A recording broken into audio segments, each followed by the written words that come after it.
अब हामी यहाँ सुत्ने तरखरमा छौँ भर्खरै सुटिङ सकिएको छ टिभी यहाँ छ सुन्दर तस्बिर एउटा छ डियर बेड यता छ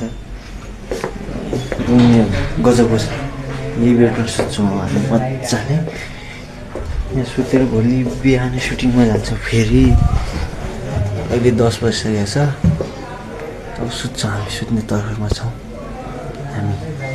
दसैँ पनि आउँदैछ हामी लगातार काममै व्यस्त छौँ अब हामी सुटिङ सकेर आफ्नो गृह जिल्लामा प्रवेश गर्छौँ त्यही नै हो यस कोठा चाहिँ बवाल छ है सुत्ने ठाउँ चाहिँ यस्तो छ दिपक हो यतिको सुत्ने ठाउँ त हुनु परिहाल्यो नत्र त बर्बादै हुन्छ खतमै हुन्छ सामान राख्नलाई यता यो छ बवालै छ उता बाहिर यस्तो छ एसी सेसी छ एसी यहाँ एसी छ रमाइलो छ जे होस् यति भन्दै आई लभ यु यता छ डियर बेट यता छ यति भन्दै शुभरात्रि।